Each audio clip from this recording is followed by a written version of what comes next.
Welcome back to clean news Rajasthan की 10 फटाफट बड़ी खबरों में आपका स्वागत है। इससे पहले आप न्यूज को कहां से देख रहे हैं हमें कमेंट्स में बताना बिल्कुल न भूलें। साथ ही वीडियो को लाइक और चैनल को सब्सक्राइब भी करें।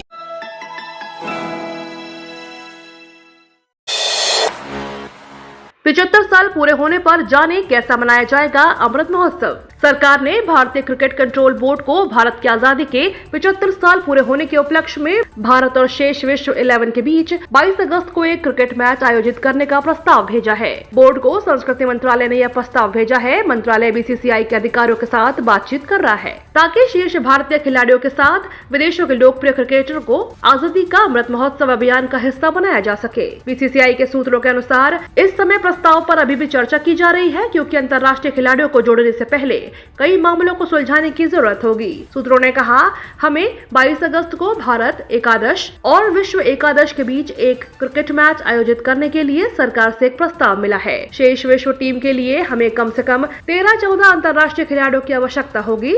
उनकी उपलब्धता पर काम करने की जरूरत है। होमगार्ड, एमटीएस, रोजगार और लेखा सहायक समेत कई पदों पर निकली है भर्ती। राजस्थान में इंदिरा गांधी शहरी रोजगार गारंटी योजना प्रकोष्ठ गठित करने के लिए जूनियर टेक्निकल असिस्टेंट, लेखा सहायक, एमआईएस मैनेजर, शहरी रोजगार सहायक, मशीन विदमैन, मल्टीटास्क वर्कर और होमगार्ड के पद शामिल हैं। यह भर्ती राजस्थान के बाड़मेर जिले के तीनों नगरीय निकायों में कॉन्ट्रैक्ट बेसिस पर होगी। यह नगर निकाय है नगर परिषद बाड़मेर, नगर परिषद बालोतरा और नगर पालिका सिवाना। इस भर्ती के लिए आवेदन ऑफलाइन करना है। इस भर्ती के लिए आवेदन की अंतिम तिथि 25 जुलाई है। आवेदन पत्र व अन्य जानकारी के लिए www.urban.rajasthan.gov.in पर जाकर हासिल की जा सकती है। अगले 2 साल में शाखाओं की संख्या बढ़ाकर 1 लाख करेगा आरएसएस। झुंझुनू बैठक में बनाया बड़ा प्लान। राष्ट्रीय स्वयंसेवक संघ ने अपनी स्थापना के शताब्दी वर्ष में देश भर में अपनी शाखाओं की संख्या 2024 तक बढ़ाकर 1 लाख करने का फैसला किया है। आरएसएस के अखिल भारतीय प्रांत प्रचारकों की 3 दिवसीय बैठक में यह फैसला लिया गया।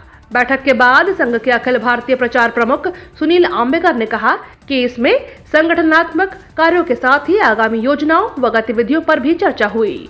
उन्होंने कहा कि 2025 में संघ कार्य को शुरू हुए 100 वर्ष पूरे हो रहे हैं और संघ के शताब्दी वर्ष की व्यापक विस्तार योजना बनी है।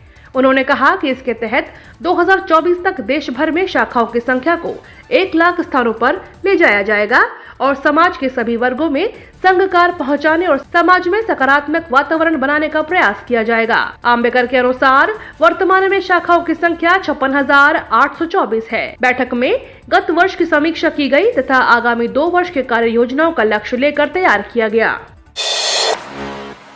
जयपुर के 55,000 लोगों की बुझेगी प्यास। 35 कॉलोनियों तक पहुंचेगा बीसलपुर का मीठा पानी। राजस्थान की राजधानी जयपुर शहर के करीब 35 कॉलोनियों में अब पीने के पानी की किल्लत दूर होने वाली है। इन कॉलोनियों को अब बीसलपुर का मीठा पानी मिलेगा। जल स्वास्थ्य अभियांत्रिकी विभाग ने 28 करोड़ 85 लाख रुपए की लागत से करीब 130 किलोमीटर की पाइपलाइन डालने के साथ ही उच्च जलाशय आदि बनाकर इन कॉलोनियों में रहने वाले 50,000 से अधिक की आबादी को बीसलपुर का पानी पिलाने की कवायद शुरू कर दी है। विभाग के अतिरिक्त मुख्य सचिव डॉक्टर सुबोध अग्रवाल की अध्यक्षता में हुई राजस्थान वाटर सप्लाई एवं सीवरेज मैनेजमेंट बोर्ड की वित्त समिति की शनिवार को संपन्न हुई बैठक में इसकी निविदा को मंजूरी दी गई। डॉक्टर अग्रवाल ने बताया कि शहरी जल योजना के तहत हरमाड़ा और बढ़ारना सहित सीकर रोड क्षेत्र में करीब 30 से 35 कॉलोनियां इस परियोजना से लाभान्वित होंगी। राजस्थान में कौन होगा बीजेपी का चेहरा? अमित शाह ने क्या दिए संकेत? केंद्रीय गृह मंत्री अमित शाह ने अपने 1 दिवसीय राजस्थान के दौरे पर प्रदेश भाजपा नेताओं को यह आभास नहीं होने दिया कि विधानसभा चुनाव 2023 में पार्टी किसे आगे करेगी। पीएम मोदी के चेहरे पर ही विधानसभा चुनाव लड़ने की तैयारी है। यदि जीत मिलती है तो चेहरा विधानसभा चुनाव के बाद ही तय होगा। राजस्थान में पिछले 2 विधानसभा चुनाव वसुंधरा राजे के चेहरे पर ही लड़े गए थे, लेकिन इस बार यह वसुंधरा राजे के लिए आसान राह नहीं है। वसुंधरा राजे समर्थक सीएम चेहरा घोषित करने की लगातार मांग कर रहे हैं। वसुंधरा समर्थकों का कहना है कि सीएम चेहरा घोषित नहीं करने पर पार्टी के सियासी तौर पर नुकसान होगा। तर्क दे रहे हैं कि वसुंधरा राजे 36 कौम की नेता हैं, सभी समाज में स्वीकार्य हैं, लेकिन प्रदेश भाजपा अध्यक्ष सतीश पूनिया और गजेंद्र सिंह शेखावत गुट पीएम मोदी के चेहरे पर ही चुनाव लड़ने की बात कह रहे हैं। वसुंधरा गुट इसे कटाक्ष के तौर पर देख रहे हैं। 26 साल पहले हुआ था लापता, परिजन कर चुके थे अंतिम संस्कार, अब मिली जिंदा होने की खबर। जिंदगी भी क्या क्या नजारे दिखाएगी, इसका जरा भी अंदाजा नहीं होता। एक व्यक्ति जो 26 वर्ष पहले खराब मानसिक हालत में चलते अपने घर से लापता हो गया था और जिसे मृत समझकर परिजन अंतिम संस्कार भी कर चुके थे, अचानक उसके जिंदा होने का पता चला। इस शख्स की पत्नी भी विधवा की तरह जीवन व्यतीत कर रही थी। शख्स के जिंदा होने की सूचना के घर वालों की खुशी का ठिकाना नहीं रहा और उसका बेटा उसे लेने के लिए रविवार को भरतपुर स्थित अपना घर आश्रम पहुंचा। सीएम अशोक गहलोत ने 11 नए खेल स्टेडियम के लिए 16 करोड़ 50 लाख के प्रस्ताव को स्वीकृति दी। राजस्थान के मुख्यमंत्री अशोक गहलोत ने प्रदेश के 11 खेल स्टेडियम के लिए 16 करोड़ 50 लाख रुपए के नए प्रस्ताव का अनुमोदन किया है। प्रस्ताव के अनुसार जोधपुर, उदयपुर, सीकर, नागौर, अलवर, झुंझुनू और भरतपुर में खेल स्टेडियम के लिए काम होंगे। सीएम अशोक गहलोत ने ट्वीट कर लिखा, इस निर्णय से नए बनने वाले सभी खेल स्टेडियमों में 200 मीटर का single athletic track, basketball court, volleyball, kho kho व कबड्डी के मैदान आदि खेल सुविधाएं विकसित की जाएंगी। साथ ही ढांचागत सुविधाओं के लिए स्टेडियम, कार्यालय की बिल्डिंग, टॉयलेट ब्लॉक, ट्यूबवेल, आंतरिक सड़कें व 4 दीवारी आदि का निर्माण भी होगा। उल्लेखनीय है कि वर्ष 2022-23 के बजट में प्रदेश के विभिन्न जिलों के लिए खेल स्टेडियमों के निर्माण की घोषणा की गई थी। नीट परीक्षा के प्रवेश पत्र जारी होने के इंतजार में 18 लाख अभ्यर्थी neet.nta.nic.in पर जल्द मिल सकता है अपडेट। मेडिकल कॉलेजों में प्रवेश के लिए 17 जुलाई 2022 को होने वाली राष्ट्रीय पात्रता सह प्रवेश परीक्षा के एडमिट कार्ड जारी होने के इंतजार में करीब 18 लाख अभ्यर्थी बैठे हैं। क्योंकि परीक्षा के लिए अब तक एक सप्ताह से भी कम का समय बचा है, ऐसे में उम्मीद की जा रही है कि नेशनल टेस्टिंग एजेंसी अपनी वेबसाइट या नीट की वेबसाइट पर जल्द ही कोई अपडेट दे सकती है। राजस्थान की राजनीति, क्या राहुल गांधी की तारीफ से बदले गए सियासी समीकरण?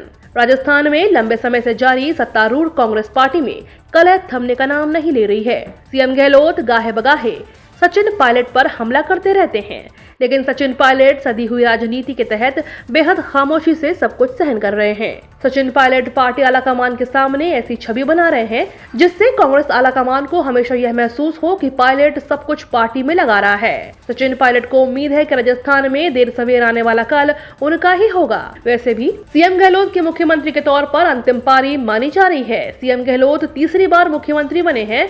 कांग्रेस नेता राहुल गांधी ने सचिन पायलट के धैर्य की तारीफ कर संकेत दिया है कि सचिन पायलट भविष्य में पार्टी आलाकमान की पसंद बन रहे हैं। राजस्थान में IAS-RAS परीक्षा की मुफ्त कोचिंग के लिए आवेदन शुरू, 15,000 छात्रों को मिलेगा लाभ। राजस्थान में सिविल सेवा परीक्षा, IAS-RAS और अन्य प्रतियोगी परीक्षाओं की तैयारी करा रहे कमजोर वर्ग छात्रों के लिए अच्छी खबर है। राजस्थान सरकार ने 8 लाख रुपए से सालाना कम आय वर्ग के छात्रों के लिए मुफ्त कोचिंग शुरू कर रही है। सरकार की ओर से जारी सूचना के अनुसार इस मुख्यमंत्री अनुप्रीति कोचिंग योजना सत्र 2022-23 के माध्यम से परीक्षाओं की तैयारी कराई जाएगी। सरकार इस योजना के तहत राज्य के 15,000 छात्रों को मुफ्त में प्रतियोगी परीक्षाओं की तैयारी कराएगी। इस योजना का शुभारंभ 2022-23 के लिए 4 जुलाई से ऑनलाइन आवेदन शुरू हो चुके हैं। राजस्थान कोचिंग योजना के लिए आवेदन की अंतिम तिथि 31 जुलाई 2022 है। योजना के संबंध में अधिक जानकारी के लिए सरकार की वेबसाइट www.jankalyan.rajasthan.gov.in पर विजिट कर सकते हैं।